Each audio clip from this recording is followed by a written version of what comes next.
Welcome back to the Hey Wait podcast. I'm happy to have you here. I'm Jay, and I am on a mission to make sure you have a good experience of yourself when you're around other people and that you like the life that you're living. And I know that may sound like a strange mission because it's very much not the live your best life and optimize the shit out of everything kind of mission. And that's because, frankly, I'm over that. And if you're built like me, where your default setting is to people pleasing and perfectionism and overthinking, then you get why having a good experience of yourself and liking your life is actually a solid mission to have.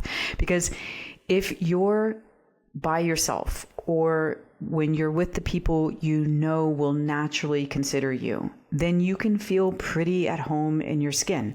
But in most ordinary situations of your day-to-day life at work and out in the world, I'm betting it's really common for you to get flustered about what you want to say, or shrink to fit, or shut down, or perform, or overthink everything. Bend over backwards, hold yourself to impossibly high standards, suppress your feelings, keep the peace. And if those are your habitual behaviors, then I know that you're routinely feeling anxious, overwhelmed, trapped, beholden, powerless, guilty, regretful, depressed, frustrated.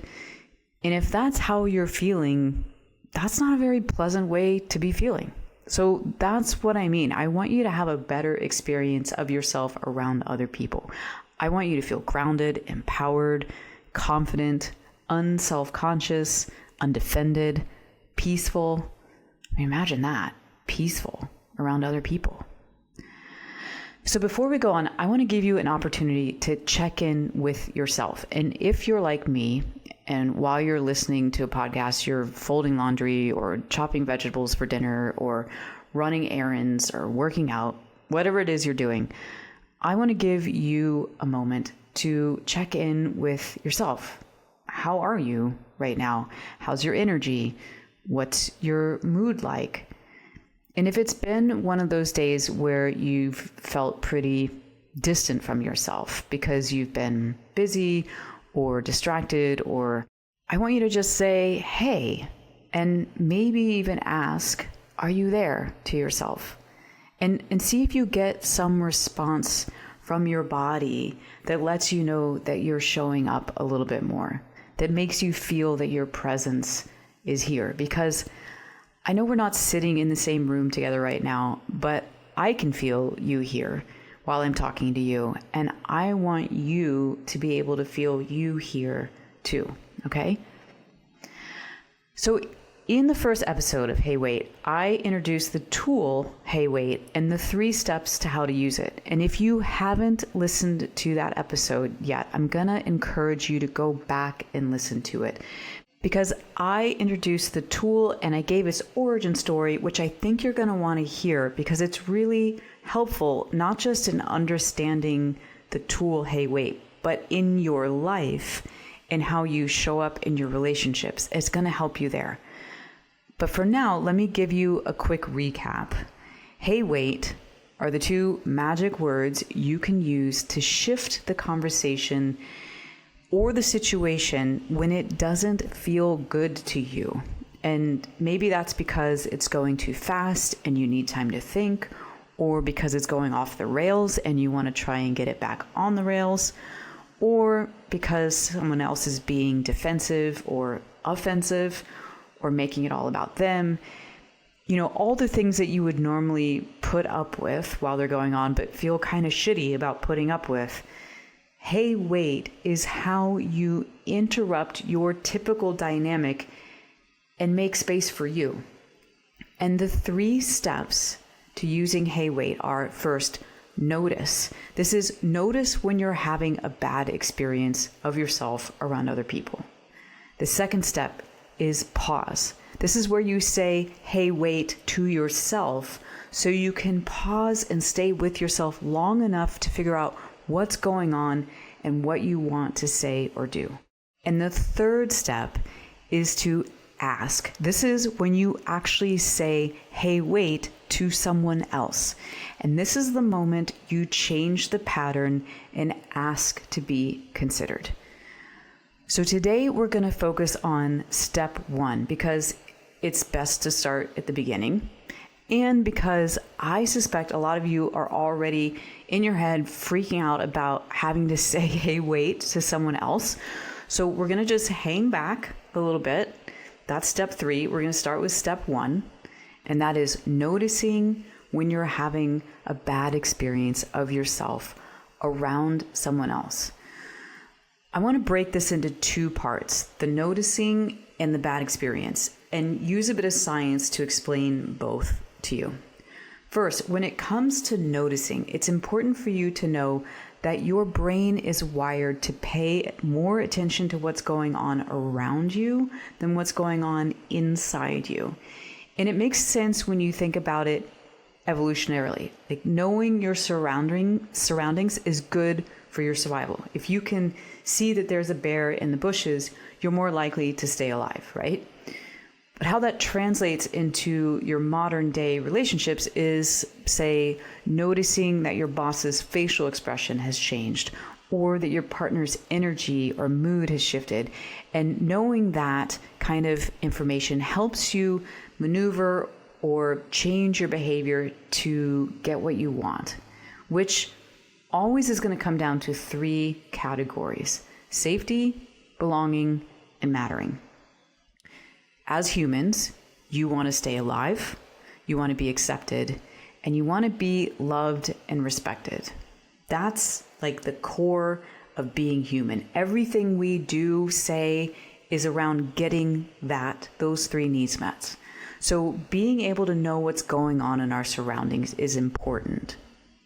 And the neural pathways that are about paying attention to our internal experience are quieter and slower than the neural pathways that are about noticing what's going on in our surroundings, which means that it takes more attention and practice to be able to be aware of what your experience is when you're around other people. And I'm sure you've noticed this in the same way that you can drive home from work and get to your driveway and realize, I don't even remember getting here. I'm sure that you have experienced spending time around other people and then getting home and realizing, God, I don't even remember really being present. I wasn't behind my own eyes that whole time. So noticing your insides is going to take strengthening your neural pathways for internal awareness. But there's also another bit of science that's behind this noticing, and that is that when you're scanning your outer and inner world, you're scanning for danger or threat. And this is your autonomic nervous system's job. It is constantly asking, am I safe? And this doesn't mean, am I going to get killed by a bear? Most usually. It means, does this person like me? Am I going to lose my standing? Will I get another date with this person? Will I get a raise?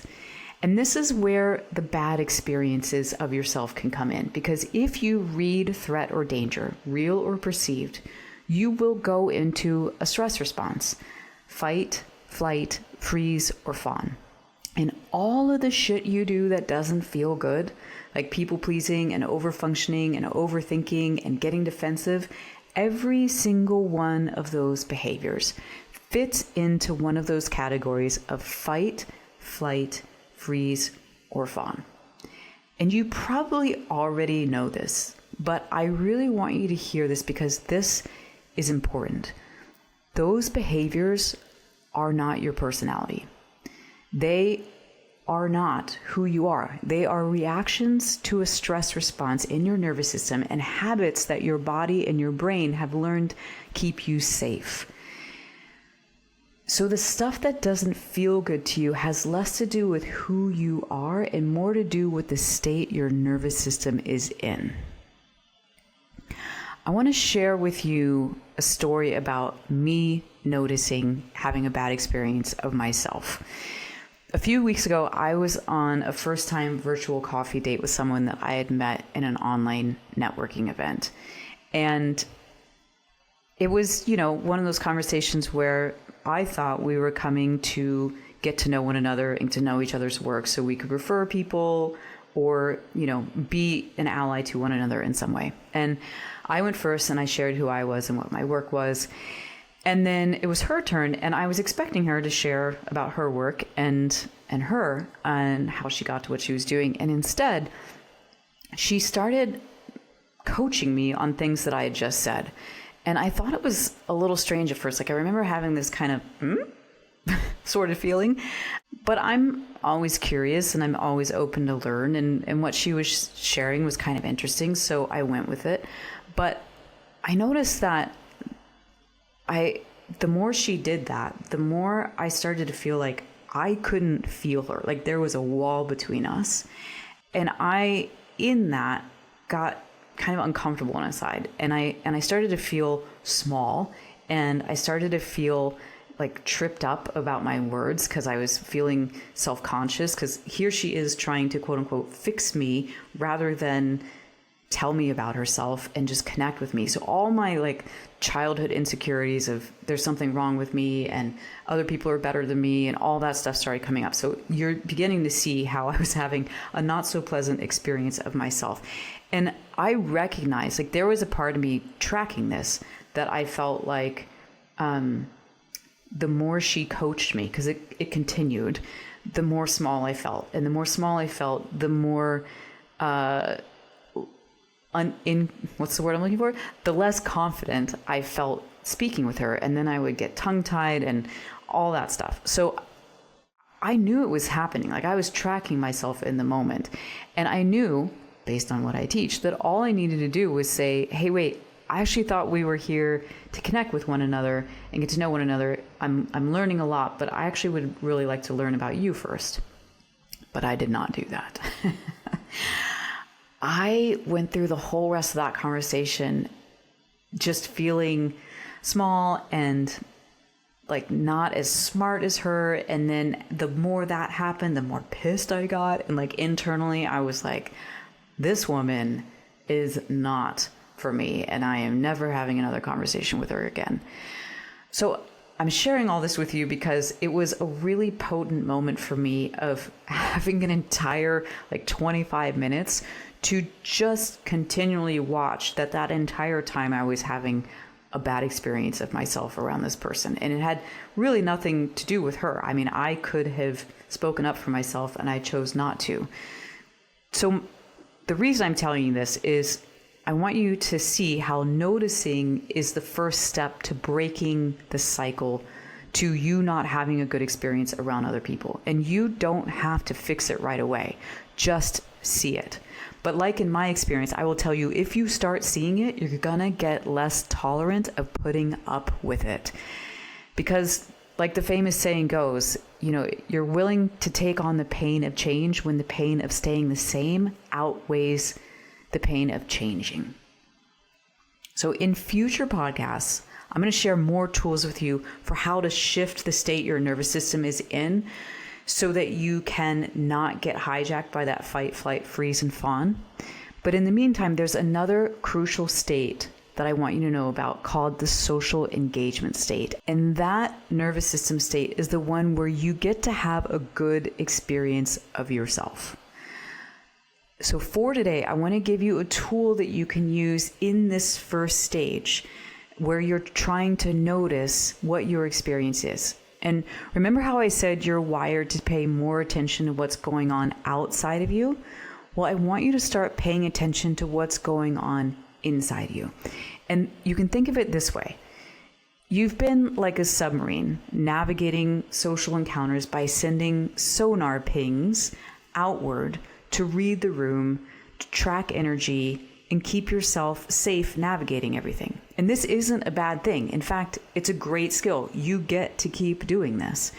But now I want you to start sending some of those pings back to yourself.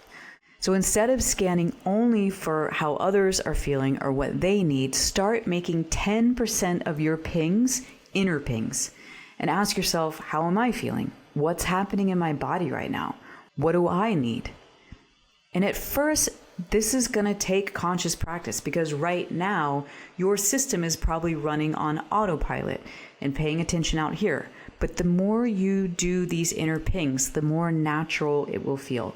And the more you stay connected to yourself while being with others, the less likely you are to walk away from interactions feeling drained and resentful, or like you disappeared. So start small, 1 or 2 inner pings per conversation, just enough to remind yourself, I'm here too. I have a reality too. This is the foundation for getting to have a good experience of yourself around other people. The first step is simply noticing what your experience is. So practice it and let me know how it goes. You can DM me on Instagram. I'm at HeyWaitWithJ, or through my website at jmoonfields.com, because I am here to support you liking yourself and liking the life that you're living. So let me know how this is going for you and how I can support you. From here forward, I am going to be here each week on this podcast, giving you tips and tools to use this Hey Wait framework in your daily life. And we're going to talk about relationships and communication and those moments when you feel like you've lost yourself, but you don't have to anymore. And next week, you guys, I'm going to have on my first guest, and I am so excited to introduce you to them. So be sure to follow this podcast so you can get it as soon as it drops. But right now, before we go, I want you to notice how you feel. Take a beat and connect to yourself one more time before our time is over and you're going on to the next thing. How's your energy now? What's your mood like? Is there anything you need? And then see if you can keep this connection with yourself as you do whatever's next, okay? Because this is what it's all about. You getting to stay with you no matter what. If this episode resonated with you, I'd love it if you shared it with a friend, or drop me a comment, or leave a review even. Everything helps and means a lot to me as I'm growing this podcast.